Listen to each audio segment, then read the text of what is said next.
I woke up to an eerie silence, the kind that wraps around you like a cold fog, making your skin prickle. The house felt empty. No morning sounds, no coffee brewing, no Rachel humming some pop song off-key while scrolling her phone. Just a dead, suffocating quiet. At first, I thought she had gone for an early showing. Being a realtor meant unpredictable hours, but something felt off. A strange, crawling sensation ran down my spine as I glanced around our bedroom. Her nightstand was bare. No phone charger, no scattered jewelry, no half-empty water bottle like usual.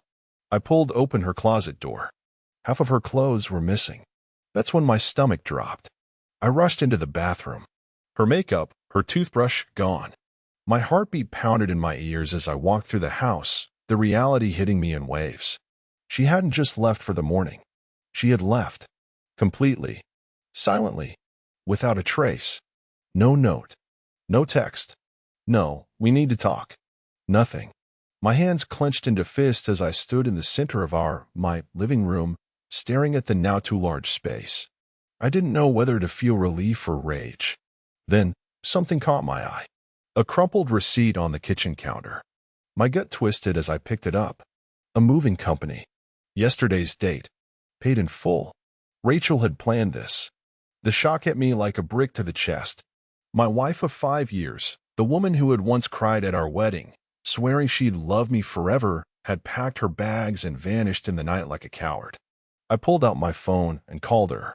Straight to voicemail. I called again. Nothing. The same woman who texted me 30 times when I forgot to pick up almond milk had now decided I no longer existed. I exhaled sharply, pacing the kitchen, the rage burning beneath my skin. I wasn't a fool. I knew something had been off for months.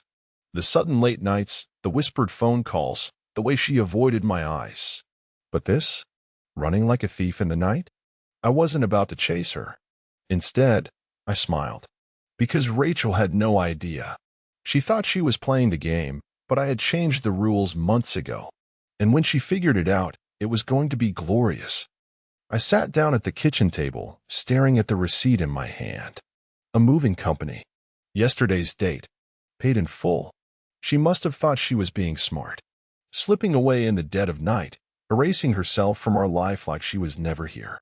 But Rachel never was as smart as she believed. I leaned back, exhaling through my nose, my mind clicking through the details like pieces of a puzzle snapping into place. The extra time she spent working late. The mysterious weekend trips to visit an old friend. The way she suddenly cared about my schedule, making sure she knew exactly when I'd be home. She had been planning this for months. Setting up a new life while stringing me along.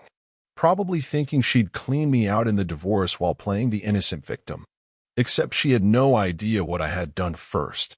I stood, grabbing my keys. I wasn't about to sit around wallowing like some heartbroken idiot. There were things to finalize, loose ends to tie up. Rachel had made her move. Now it was my turn. The drive to my lawyer's office was quick. I had been here before, months ago, preparing for this exact moment. While Rachel had been planning to run, I had been making sure she'd have nothing to run with. James, my lawyer, looked up as I walked in, a knowing smile on his face. She finally did it? I nodded, dropping the moving company receipt on his desk. Vanished last night. Didn't leave a note. Just packed up and disappeared. James picked up the receipt, whistling low. She really thought she could just leave and take everything, huh? I smirked. She thought she still had a claim. But we know better, don't we? James chuckled, flipping through my file. Yep. Property deed's been in your name alone for months. She never even noticed, did she? Not a damn clue, I said, shaking my head. Rachel had been too busy with her little secret life to realize I had quietly removed her from the house ownership. No dramatic fights. No messy confrontations. Just cold, calculated strategy. I had changed the locks too, weeks ago. Just in case. James leaned back in his chair. She's going to lose her mind when she figures it out. She hasn't called me yet, which means she doesn't know yet. I tapped the desk. But she will. And when she does, I want to make sure everything's airtight. James nodded, flipping through the paperwork, double-checking every legal detail. Meanwhile, I sat back in my chair, imagining the moment Rachel realized she had lost. And for the first time that day, I really smiled. I drove home with a strange sense of calm settling over me. No heartbreak, no panic, just the quiet satisfaction of knowing I had already won before Rachel even realized she was playing the wrong game. She thought she had pulled off the perfect escape. She had no idea the ground had already been pulled from beneath her feet. The house felt bigger now, quieter. I stood in the doorway for a moment, just taking it in. No Rachel. No artificial vanilla-scented candles. No pile of designer shopping bags she used to leave in the entryway after one of her self-care sprees. Just me. Just silence. I should have been angry. Maybe even sad. But instead, I felt something else entirely. Relief. Rachel had been an anchor around my neck for years, dragging me down with every manipulative trick in the book. The sweet words when she needed something, the gaslighting when I questioned her late nights, the crocodile tears whenever she was caught in a lie. And now? She was gone. I ran a hand through my hair and checked my phone. Still nothing from her. Perfect. She probably thought I was sitting here in shock, devastated and broken, staring at the walls like some abandoned fool. Let her think that. Let her enjoy her little fantasy while she still could. I made myself a drink, sat on my couch, and turned on the TV. I wasn't about to waste my time chasing her down. Rachel would come back, one way or another. And when she did, the real fun would begin. It took exactly 2 weeks. 2 weeks of absolute silence. No calls, no texts, no dramatic social media posts. Rachel had gone completely off the grid, and I had no doubt she was playing house with some poor fool who thought he had just hit the jackpot. And then, my phone rang. A number I didn't recognize. I let it ring twice, watching it like a fisherman watching a line go taut. Then, I picked up. Before I could even say a word, a smug, arrogant voice filled my ear. "Hey there, buddy," the man sneered. "Just wanted to call and say thanks for the house." My grip on the phone tightened. There it was. I leaned back, keeping my voice calm. "Who's this?" The man laughed. "Oh, come on, don't play dumb. Name's Troy. Rachel's man now." He stretched out the words, like he wanted them to sting. "She told me all about you, man. Must suck, huh? Losing your wife and your house." I could hear the smirk in his voice. The pure, smug satisfaction of a man who thought he had just won. I let the silence drag out for a beat. Then, I spoke. "Check the house deed again." I didn't wait for a response. I just hung up. And then, I waited. 2 minutes. That's all it took. The phone rang again, this time so hard and fast that I almost laughed. I let it ring twice before answering. This time, there was no smugness. No laughter. Just screaming. Troy's voice exploded through the phone, his confidence shattered into a million frantic, furious pieces. "You lying piece of, what the hell did you do?" I took a sip of my drink, leaning back on the couch, letting the silence stretch just long enough to make him sweat. "Problem, Troy?" I asked, my voice calm, almost amused. "You think this is funny, you bastard. You scammed her. You." I cut him off. "I what?" "Oh, you mean how the house was never in her name?" Troy stammered, pure rage dripping from every syllable. "She said." "Yeah, I'm sure she did," I said, chuckling. "Rachel says a lot of things. But you should have checked for yourself before moving into my house." There was a pause. A thick, suffocating silence, like Troy had just walked into traffic and realized too late that a truck was coming straight for him. Then pure fury. "She put me on the F***king lease, man. We put in new floors. I bought a whole goddamn furniture set. I paid for it." I laughed, actually laughed. "Oh well. You really thought you two were building a little love nest, huh? You son of a—" I let him rant. Let him scream. Let the rage consume him while I sat there, relaxed, in the house that legally still belonged to me. Because Rachel had never been on the deed. See, months ago, when I first suspected her late-night, work events were more than just business, I made a quiet little visit to my lawyer. No big speeches, no dramatic confrontations. Just a simple, clean, efficient removal of her name from everything. Bank accounts. Joint assets. The house. Rachel was so busy playing her game, so busy whispering sweet nothings into some idiot's ear, she never even noticed when I locked her out of the one thing she thought she'd walk away with. Now, Troy had just spent a small fortune upgrading a house he had no legal right to. And Rachel? Well, I had a feeling she was about to have the worst day of her life. "You better fix this, man," Troy shrieked. "You better F***king fix this or—" I grinned. "Or what? You gonna call the cops? Tell them you willingly dumped your money into someone else's house." Silence. Pure, seething silence. I leaned forward, lowering my voice, just enough to twist the knife. "Tell Rachel I said hi." And then I hung up and let them drown in the mess they made. I set my phone down and exhaled slowly, letting the moment sink in. Rachel must have just found out. I could picture it perfectly, Troy screaming at her, his face red, veins popping out of his neck, demanding an explanation. And Rachel? Oh, she'd be scrambling. Scrambling for excuses, scrambling for a way out, for some way to twist the truth into something that didn't make her look like the greedy, scheming snake she was. And the best part? There was no way out. I had made sure of that months ago. I poured myself another drink, walking through my house, because yes, it was still mine, and imagined the absolute disaster unfolding wherever the hell those two were right now. Rachel had always thought she was smarter than me. She was used to twisting people around her little finger, getting what she wanted without consequences. She played games. But she forgot something. I played to win. The phone buzzed again. This time, I let it ring. A minute later, a text popped up. "Rachel, you bastard. You ruined everything. Answer me." I smiled. Oh, now she wanted to talk. I let my thumb hover over the reply button for a moment before locking my phone and tossing it onto the couch. Let her stew in it. Let her feel the panic, the dread, the slow, sinking realization that she had just destroyed her own life. She must have spent the last 2 weeks thinking she had pulled off the perfect con. Probably laying in some overpriced bed, laughing at what an idiot I must have been. And now? She had nothing. No house. No assets. No backup plan. Just Troy, who, judging by that phone call, was about 10 seconds away from realizing that he had been played too. I glanced at my reflection in the window, taking in my own expression. Calm. Amused. Unbothered.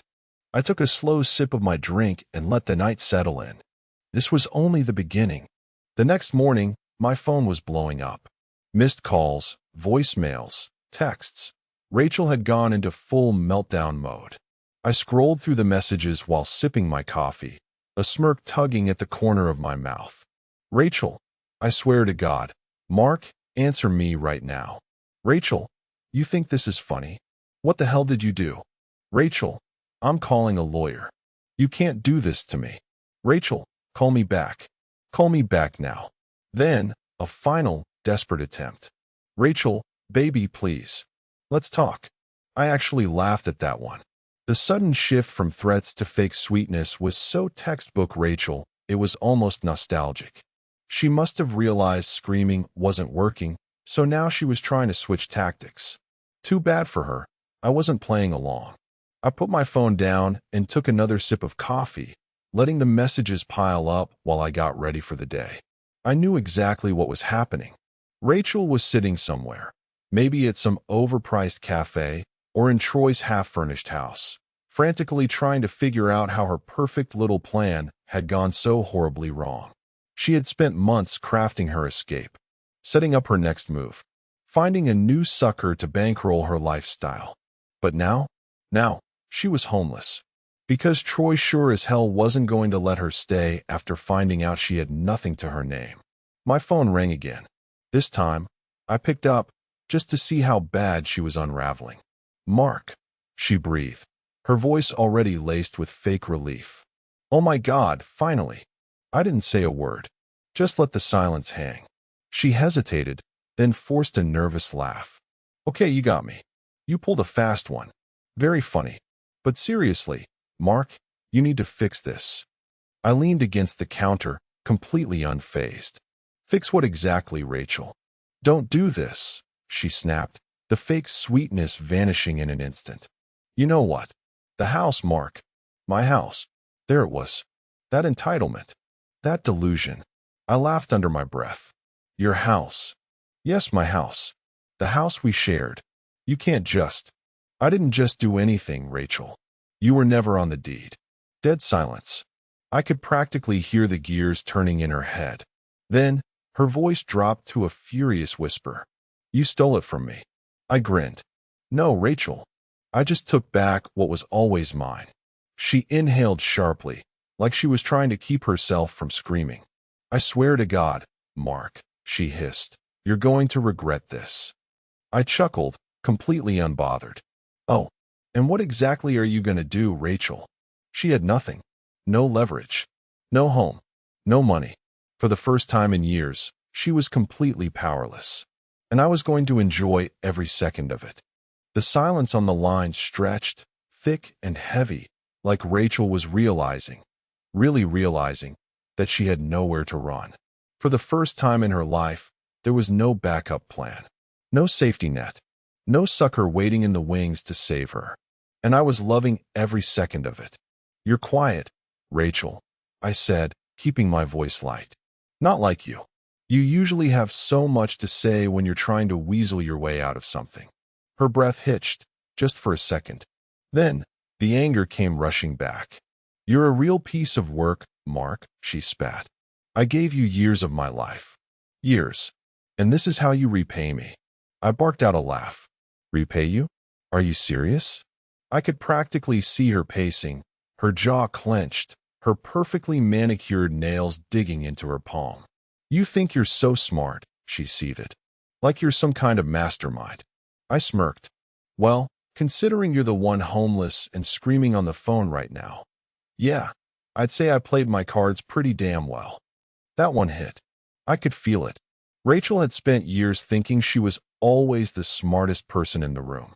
That she could play anyone, manipulate anyone, twist any situation to her advantage. But she had underestimated me.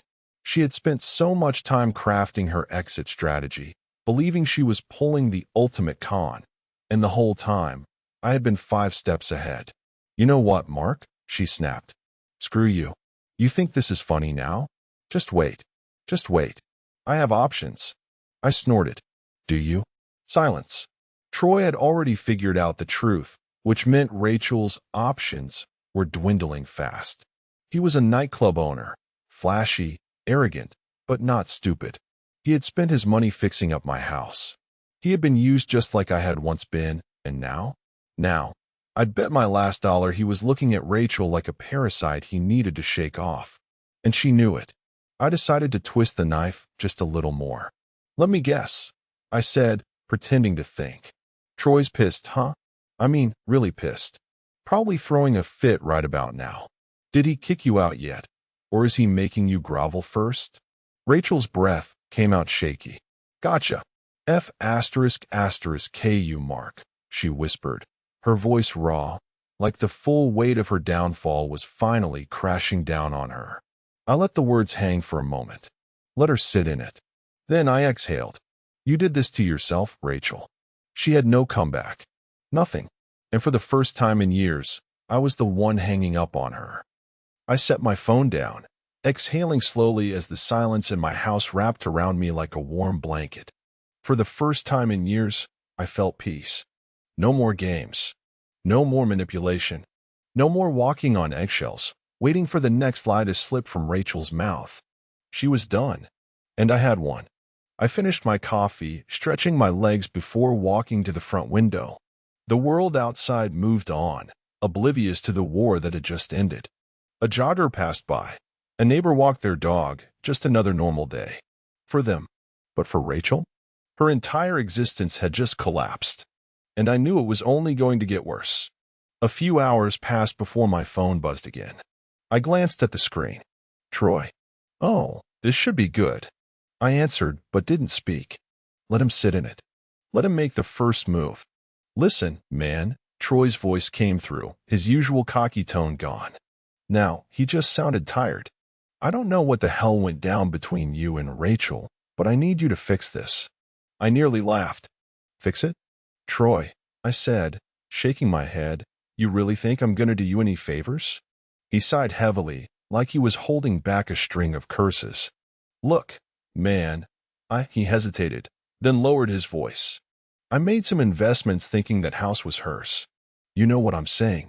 Oh, I definitely know what you're saying, I replied, barely hiding my grin. You dumped money into a house that doesn't belong to you. That must suck.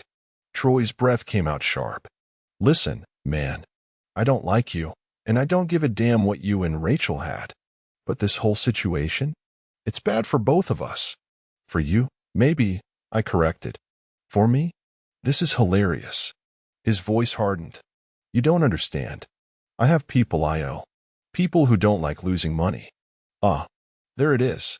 Troy wasn't just some rich nightclub owner throwing cash around for fun. He had backers. People with real money. People who expected returns. And now?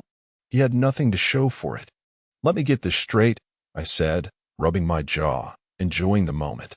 You're telling me you put money into this house using someone else's cash? And now that you realized Rachel's a fraud, you're in trouble with your investors? Troy exhaled sharply. Yeah. And what exactly do you expect me to do about that? I don't know, man. His voice was cracking now, frustration boiling over. I need time. I need some kind of deal. I need to get out of this. I chuckled. Not my problem, Troy. You think this is AF *** king joke? His voice was dangerous now. You think this ends here? My smirk faded. No. I was the one who set the rules now. Be real careful, Troy, I said, my voice calm but firm. Because you might have lost money, but Rachel? She lost everything. And if I were you, I'd start asking myself how much of that mess is really worth cleaning up. A long pause. Then, in a quiet, bitter voice, he muttered, F****k. And he hung up. I set my phone down and smiled to myself. Rachel had played the wrong game. And now? Her new life was crumbling even faster than her old one. The next morning, I woke up feeling better than I had in years. No stress. No tension. No waking up wondering what Rachel was lying about this time. Just peace. I stretched, made my coffee, and took my time enjoying the morning. The sun was out. The air was crisp. It was a good day. And then, as if the universe was serving me one last gift, my phone buzzed. Unknown number. I already knew who it was before I even answered. I let it ring twice before picking up. Hello. A deep sigh. Then, Mark. It's me. Rachel. Her voice was different now. Strained. Lacking the usual arrogance, the usual edge she carried in every conversation. I leaned against the counter, smiling to myself. Rachel. To what do I owe the pleasure? A pause. Then she exhaled. I just need to talk to you. Oh, this was going to be good. I stayed quiet, letting her stew in it. Finally, she broke.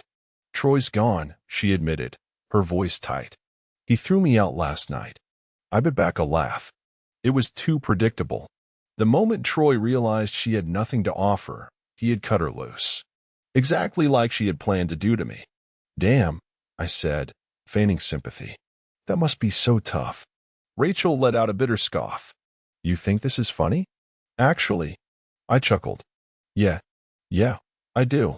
She inhaled sharply. Mark, please. I don't have anywhere to go. I nearly dropped my coffee.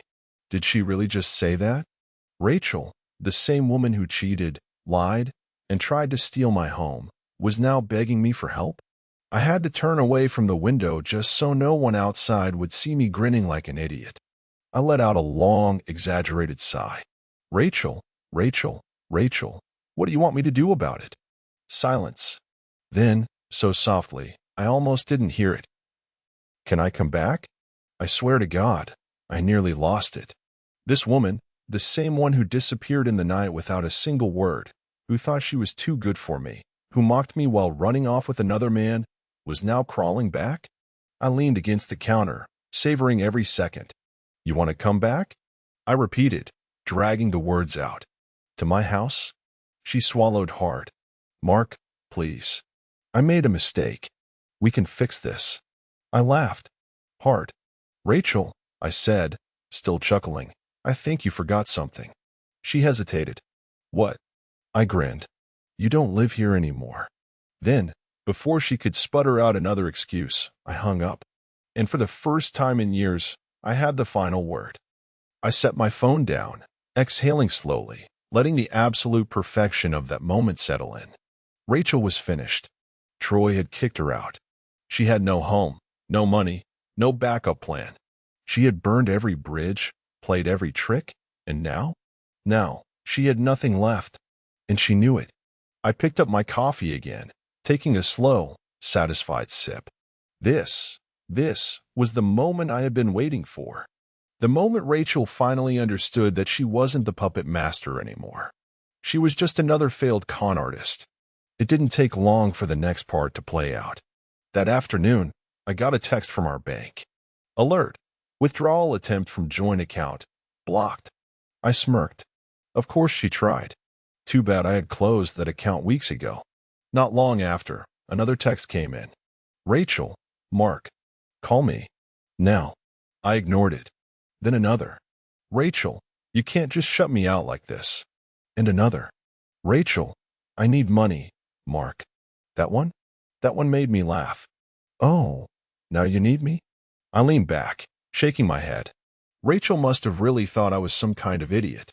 That she could stab me in the back, run off with another man, and then just come waltzing back when things fell apart.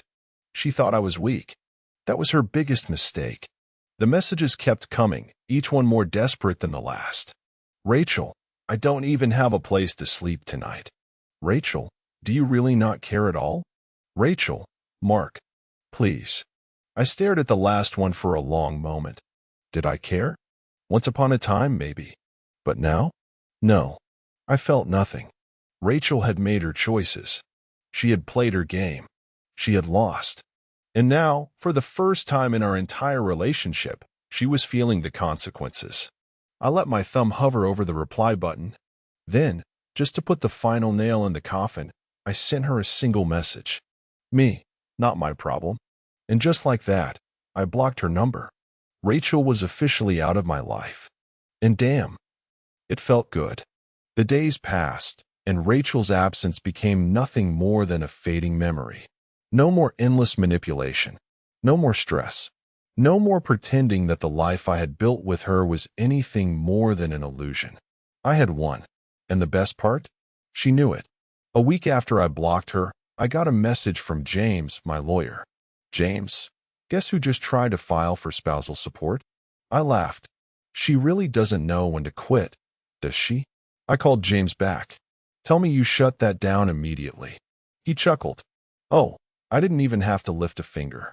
She has no legal claim, no house, no assets, no marriage to leech off anymore. Just a sinking ship and no... I smiled, shaking my head. She really thought she could still squeeze something out of me. Classic grifter mentality, James said. They always think there's one last move left. But there wasn't. Not this time. Rachel had nothing. No money, no home, no man to con. Troy had kicked her to the curb the moment he realized he'd been played, and now? Now she was just another cautionary tale. I leaned back in my chair, the satisfaction settling deep in my chest. Let her rot. James laughed. Oh, she will. The last time I heard anything about Rachel, it was through a mutual acquaintance. Apparently, she was couch surfing, burning through the last of her contacts, trying to find anyone who would take her in. No one did. She had spent years using people, treating them like disposable ATMs, and now she was realizing what it felt like to be on the other side. As for me, life was good. The house, my house, was peaceful. No more drama. No more chaos. Just quiet. And every single morning, I woke up knowing that I had walked away the winner. Rachel thought she was leaving me behind, thought she was upgrading, thought she was finally breaking free. But in the end, I was the one who escaped her. And damn, it felt amazing.